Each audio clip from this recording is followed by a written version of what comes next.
So as youth, we are exposed to a lot of drugs and a lot of social pressures. But if we have the will, we can conquer them, and of course with the help of God. Our next speaker specializes in gastroenterology and liver disease at the Cleveland Clinic. Her understanding of drugs and their effect on the body have earned her deep recognition and respect in her field of work and during her talks. Let's give a warm welcome to Dr. Jamile Wakim Clip. That is amazing. Thank you, everyone. And what a segue to our discussion right now. I'm so pleased to be here. I know you heard a lot of things, but if I don't put the slide on and do my thanks, it will not be fair. So I want to thank Bishop Ibrahim, because when Bishop Ibrahim first told me about this convention, and he talked about the youth of Montreal, my heart inside my chest started fluttering. I didn't tell him that, but indeed it did. I was so excited because in my heart it was, this is exactly the audience I want to talk to. I have been to so many talks, and I've given a lot of talks in town halls, and I mainly see parents, and I say, where are the children? Where are your kids? This is who I need to talk to. So this has spontaneously happened like that, and I am so thankful.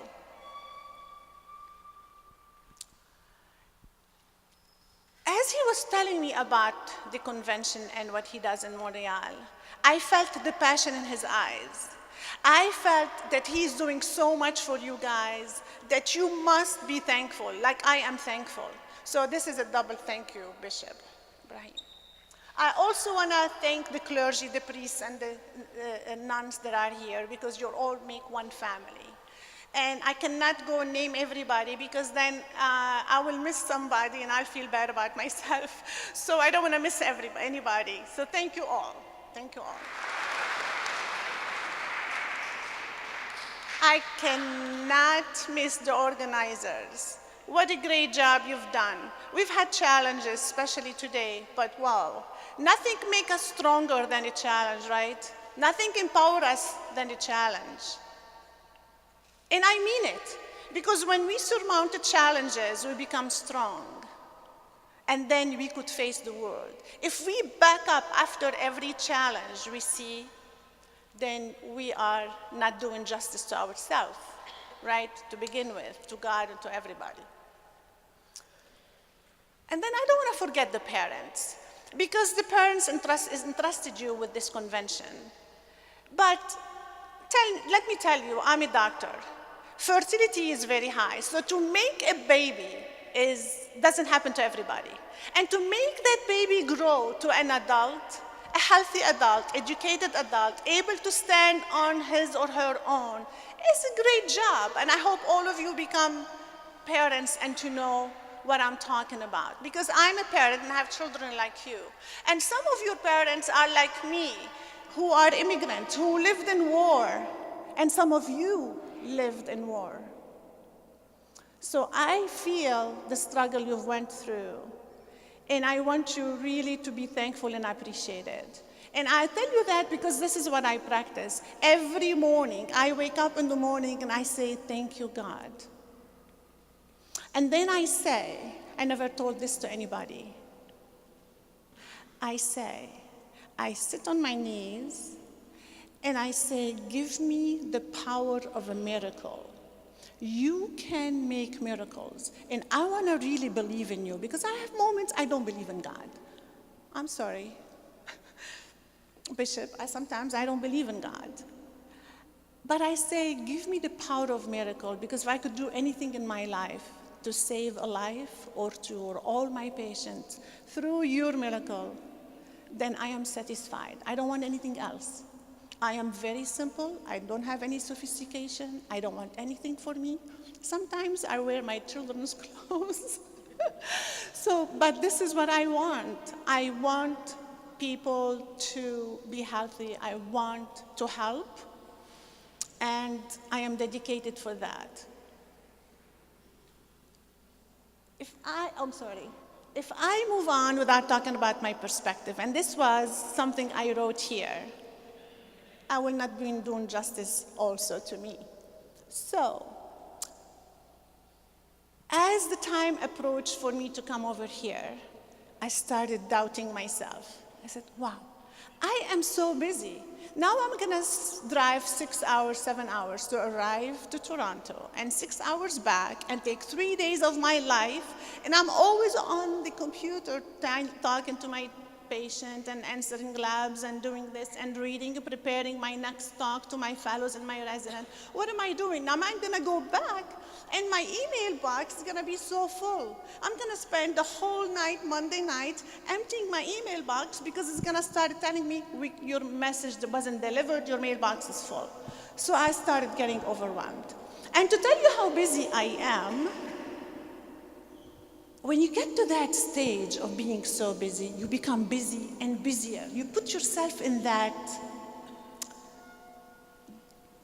state. So last year, and you're gonna laugh, last year I was so busy, I said, you know what? I could go around on my patients on a hoverboard. I believe that I could stand on a hoverboard and go between room and the other to make it fast so I could go see them and save time. So I came home and I asked my husband, Dallas, I said, you know what, let me practice my hoverboard. Haven't done it in a while. You guys know what a hoverboard is, right? You do?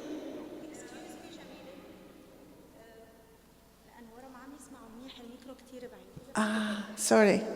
Okay. مش أكتر. Okay. So you know what a hoverboard is? Yes, okay. Everybody your age know what a hoverboard is, but my age, that is a very risky situation. So I went, Dallas took his electric skateboard, and I took the hoverboard. And I was going on the neighborhood and feeling so excited because on Saturday I'm gonna round and I'm gonna finish my rounds in 2 hours instead of 6. I'm gonna rush. And what happened? I fell backward. I broke the bones in my wrist and this elbow. And when I fell, all I knew is that there was an electricity, a hot electricity going through my whole body into my head.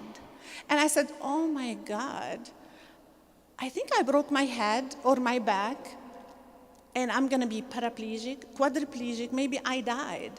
So I started touching my head to see if I'm still there. And then I look across on the other side, and here's Dallas laying on the floor, sideways on the street, falling off his skateboard. What a situation. So my message is, don't be that busy. You need to take time.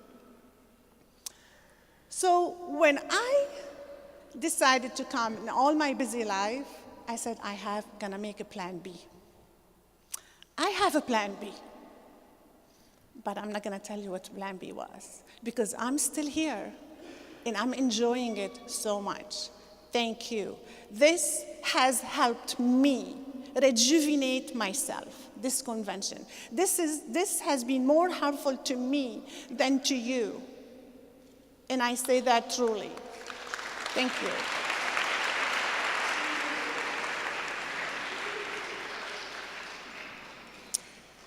So in one way it helped me because I felt I'm coming home. The welcome, I look at you guys, you're so young, like the age of my students, my daughters, and none of you has the nose in the iPhone. I come from a place where everybody's nose in the iPhone. Even on the table when you eat, they click in. Even the doctors, you go walk in the hallways, we all, including me. I'm walking like this, like that. Here I see you, and you smile to me, and before today, you didn't know who I am. So I see you smile today to me with all sincerity, something that I have missed, and I love it. Thank you.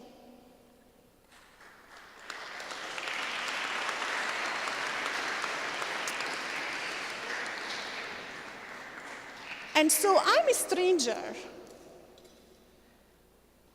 And I come here and I feel this love. I really felt the love.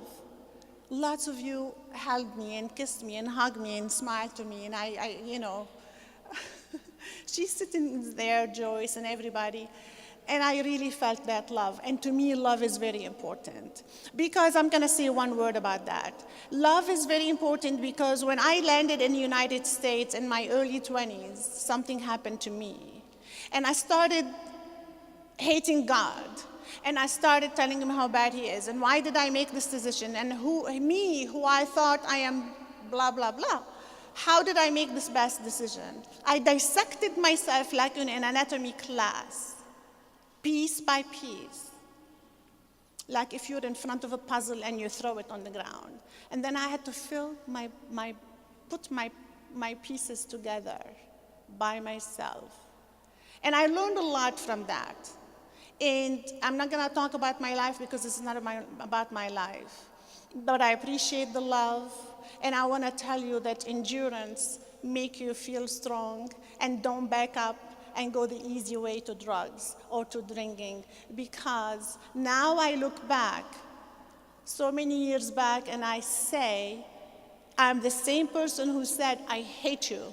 Why did you make this happen to me? Now I say, thank you, because without this, I am not who I am. And I want you to remember that. The difficulties have some price, and the price is much better, it's bigger. So people ask me, how did I start the book? What made me start the book? And I'm not a specialist in drug addiction. I'm not. But I'm curious. Allow your curiosity to take you wherever you want to go. Ask questions. There is no bad questions. You will find answers. So I am that doctor who see those patients when they fall on the ground and they get sick. You hear about them dying or getting sick. I see the other end. I see the suffering. I see what they go through. And after years, I started asking myself, well, I'm not doing enough. A lot of them I saved, yes, but that's not enough. And I started getting irritated. I'm not doing enough. A reason why I said I'm not doing enough is because I felt this is not a tumor. We cannot predict when we have a tumor growing inside of us. We cannot predict when we have cancer. So those happen to us because we are human beings. It's part of life. But when you inflict disease on yourself, that's what is bad. That's what drove me to write the book. Because I don't want anybody to bring disease on themselves. Because it's enough to be a human and growing. And to bring something on yourself is a big sin, is bad. And it's saying, I don't care about you, mom and dad and my priest and the world and the community. I'm all to myself, and that's what I'm gonna do, and I don't care. And that's really very bad. So the idea of writing this book percolated in my head, and when I went to see my daughter in college, she was in a Jesuit school in Chicago. So you're not allowed to drink or do drugs on the campus. However, when you go to their apartment, they go to dinner, they drink. So Oriana was like, I'm seeing those kids drinking. And Oriana says to me, Mommy, don't worry, they have high tolerance. High tolerance was the reason that got me to write the book, because it's exactly the opposite of how they defined it. High tolerance is very bad, because today you drink two glasses and tomorrow 3 because you tolerate 3, and after tomorrow 5 because you tolerate 5, and then you drink 10. And what happened to the young body? It shuts down.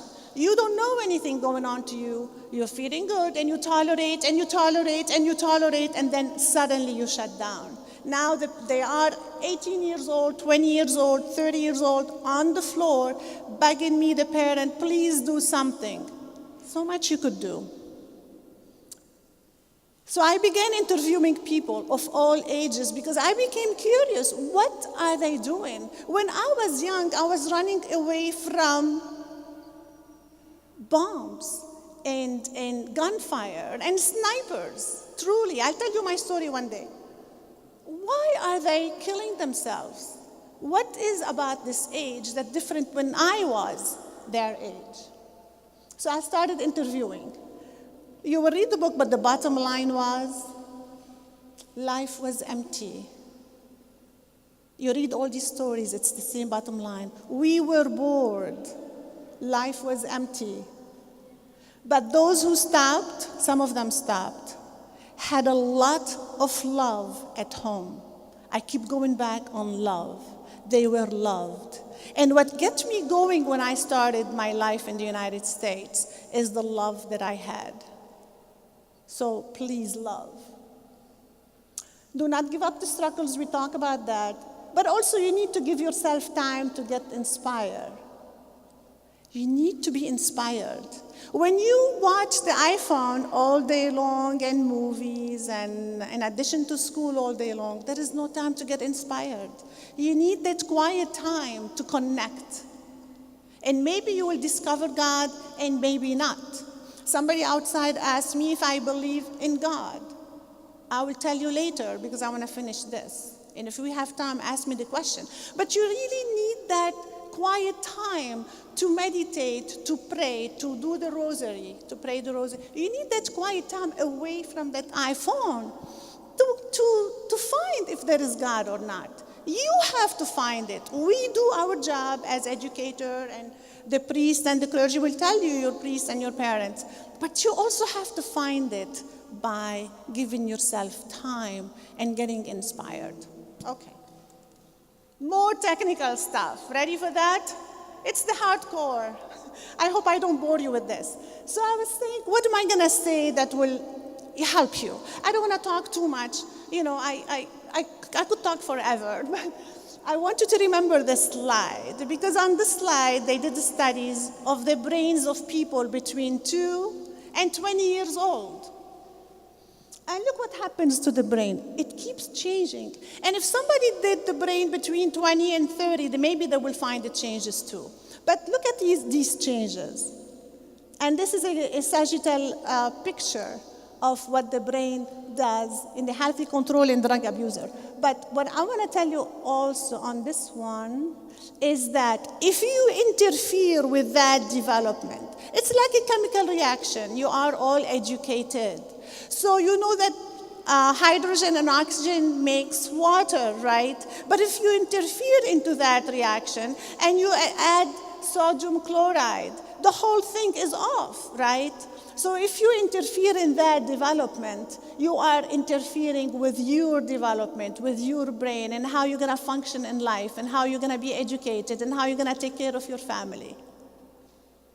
So remember that slide, please. And I'm going to put a picture of the liver. This is a healthy liver to compare with a cirrhotic liver that's been destroyed. I was going to ask some of you guys, but I still want to ask. Those who are in high school, can you stand, please? Okay. Where you are, tell me with your hand, put it on your body, where is the liver? Okay. You could sit down now, thank you. There's the liver on the right side, here, in that picture. And I'll tell you why I'm putting this slide. And this is the brain. That is the difference, right? So what makes the brain different from other organs of the body? One of the high schooler on this side, please tell me.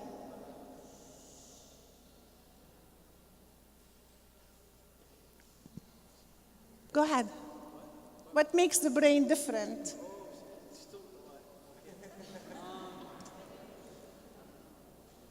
Okay, don't worry, I'll tell you. The brain is inside the skull. I cannot put a needle through the skull to take a piece of the brain and study it.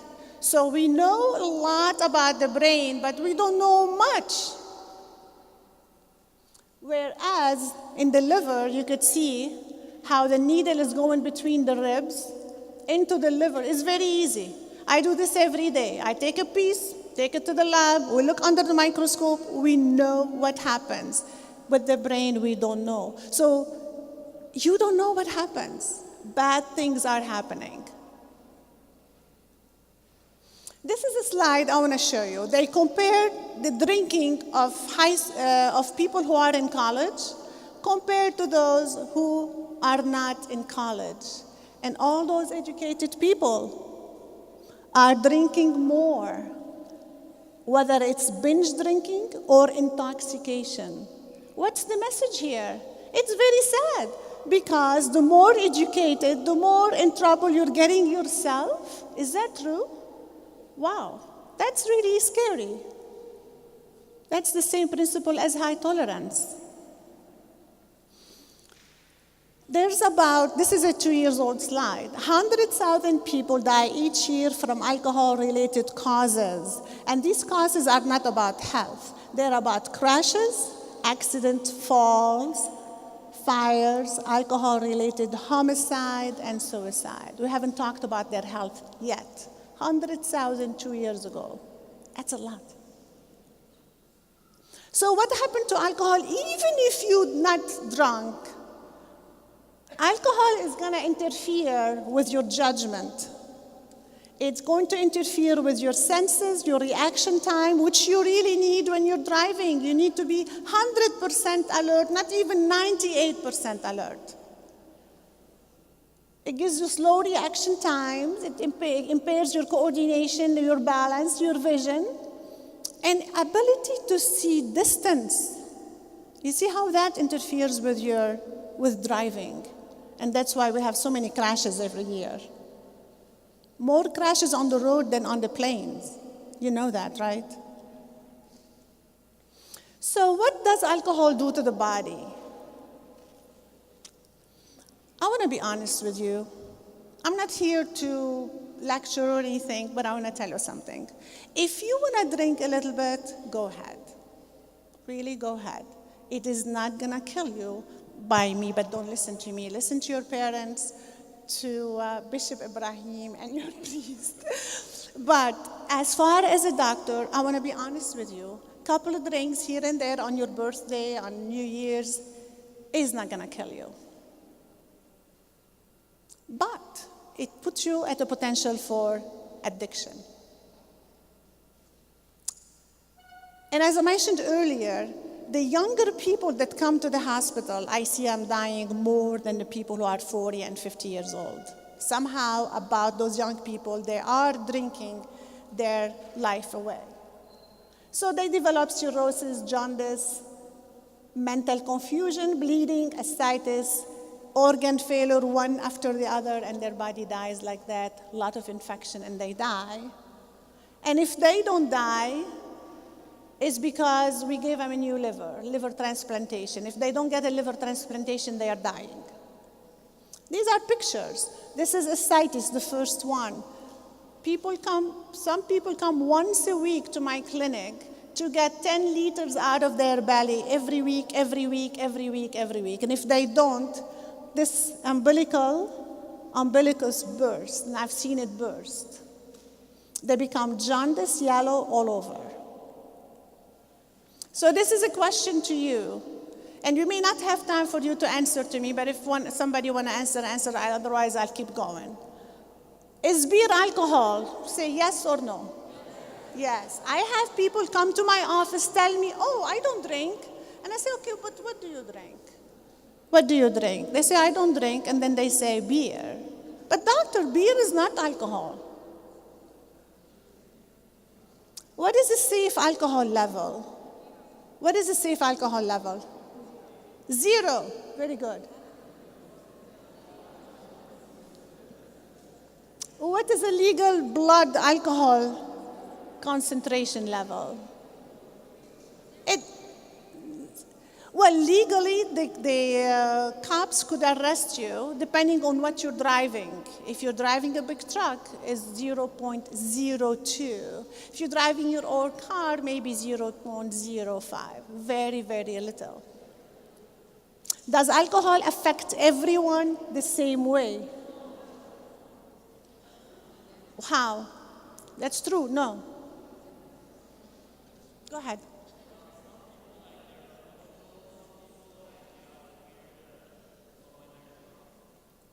So there are genes that play in factor. Women are more sensitive to alcohol than men because they don't have that enzyme that digests the alcohol in their stomach. So they are more toxic. They become more toxic. The alcohol is more toxic to women than it is to men for the same dose. So if you go out and party, make sure you're not drinking like your boyfriend. If you drink and eat, it's a little different than when you drink fasting. If you're taking drugs in addition to drinking, that's another big problem, especially illegal drugs. And we'll come to that. So these are the factors. So I move on. Do I have time? Time? Do I have time? Okay, a little bit? Okay. So I want you to remember a few facts. What do you need to know? Do not start, that's the best policy. Know what you get yourself into. If you have the knowledge, you know how to avoid it. Watch for your friends. You have to be eyes helping each other because we're one family, right? Alert them when they start to become drunk or begin to get confused. And also know your body, your body. You know your body when you get to that level, when you start feeling a buzz, meaning you're getting into a danger zone. Do not drink and drive, we know that. And know that you do not see people who get sick like I do. And that's very important. If somebody in front of you collapse or fall, please call for help. There are people who are dying because their friends think they are asleep. That's not, they could have saved their life. So anybody that collapses, they don't have to look sick. Call for help. Cops are not gonna charge you with anything. I'm sorry. All right, this slide is to tell you in the last year, we're moving on to drugs. The last year, look how much the toxicity, the use, the death from drug use, drugs on the street, cocaine, crack, and fentanyl. Look how much it shot in the last year. So what's happening in Canada? They have the same problem, still not as far as we are, so you need to catch it right now. Fentanyl has been a steady killer for the past 4 years. The death exceeding 2,000 in 2016, and the rates going up. This is a picture from Canada. This is how they are. They were driving, and there is a baby in the back seat. They both collapse on the wheel, and there is a baby in the back seat. So know that opioid toxicity kills 1 every 19 minutes. And the Surgeon General calls it a test of our morality. We lost it. This is a young man who was famous, successful, and collapsed 2 years after they took this picture. This is another couple coming out of a wedding. And look at that bar going through somebody's head like that. I wanted to put those graphic pictures because I knew there were no children here and you could handle it, but unless you see those, you don't see what's going on the other side. And this is another couple collapsing here. So it doesn't have to be poor, or rich. You could be educated. This is a lawyer. Look where he is on the street. He collapsed on the street from drugs. This is a teacher. Alcohol is around her hands. And if they don't die right away, look what happens. So this is a little bit different than alcohol. I said go ahead and try a little bit of alcohol, but know yourself, right? If you're allowed to. But for drugs, whatever it is, 1 dose is enough to kill you. Sometimes abstinence after use is successful, but it's rarely successful. They get hooked and they cannot stop. That's why prevention is crucial. But it's never too late to call for help because there are certain medications, they don't come without the challenges. There are so many challenges to treating these people. It's very, very hard. When a patient comes to my office and said, yeah, I used heroin last month, I said, no, you didn't stop. Come in a year. And they come next year, and when did you use last? Oh, 2 weeks ago. Very difficult to stop. So I also want you to walk out with this in mind. What can you do to prevent yourself from using drugs? I keep repeating, one puff or one injection is enough to kill. The policy never start. Volunteer in a community activity, develop personal resistance skills, say no, learn to say no, take more extracurricular activities, be involved in the church. You guys have a wonderful, wonderful community here with this convention, with the priest, with the bishop, and not everybody has that. So you need to appreciate that and be involved because that keeps you out of trouble. And always report if you see somebody who's using substances, whether you tell a friend, a parent, a priest, or call the emergency line. I want to show you this picture because this is a beautiful singer. I don't know if you know her, and I don't want to say the name. Look where she started on the left, and look where she ended, and now she's dead. So my last words, drug addiction is treatable only if you treat it before permanent damage happens. Drug use and addiction are preventable. This is the problem. We're inflicting disease and problem to yourself, and that's what's sad. So please don't start. The whole community should be involved in this as you're doing here, and really mainly take charge of your health. Take charge of your health. And also be the messenger when you leave here, whatever you hear. Tell your friends, tell people who don't know. Keep, making them watch what they're doing and watch for them. So is drug addiction treatable? Yes. If treatable, are there consequences? A lot. Can I say here? Dare to dream big and follow your dreams. You will arrive with persistence, patience, and if you believe you will arrive, you have to be in charge of your mind and your body. Don't let the drugs steal your dreams away. This is the last picture I want to show you. This is a girl. I am sure she didn't start to say, oh, I want to be the one on the left. She never started saying that. She didn't say, oh, I want to be that person. She didn't know she will be that person. Look where she was and look where she ended. This is my last slide. If you have any questions, let me know. Thank you.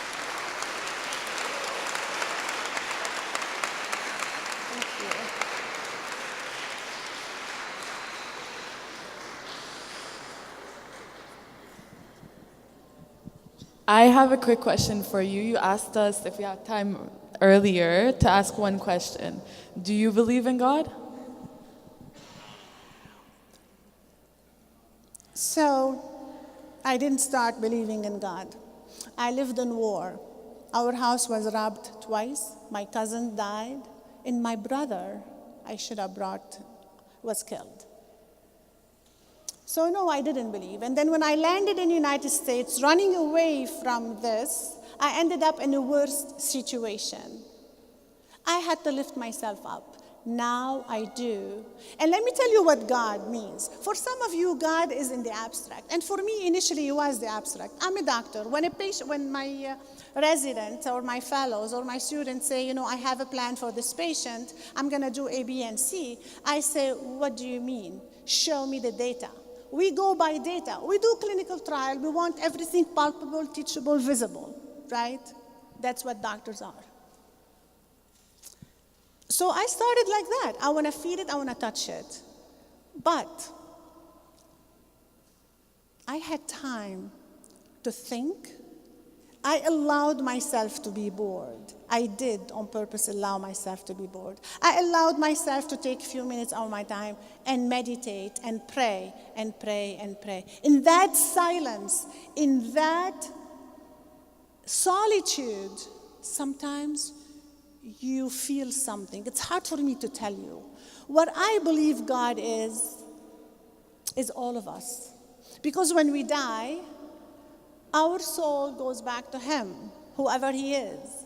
So we're part of that God. So God to me is my brother, is my dad, is my uncle and my aunt and all the people that I love. I feel when I pray, I also pray for them because I don't know the definition of God. But let me tell you one more thing. Before Christopher Columbus, we all thought the world is flat, right? Earth is flat. Because we didn't see beyond the horizon, we thought that's it. So there is a lot of things we don't see. That doesn't mean it exists, doesn't exist. Also, people say, oh, we should not teach about evolution, we should not teach about God, both of them can exist. To me, they could exist. We are in an evolution. Yesterday was not like today, and we will not be the same as tomorrow. The way I see humanity tomorrow is a lot of obesity. We are going to become like that. This is going to become our gene. We are evolving, but that doesn't mean there is no creator. You could call him whoever. I call him Jesus, and I call him my dad, and I call him my brother, and everybody. So that is my story. That's what I believe in right now. It took me a long time, but I do.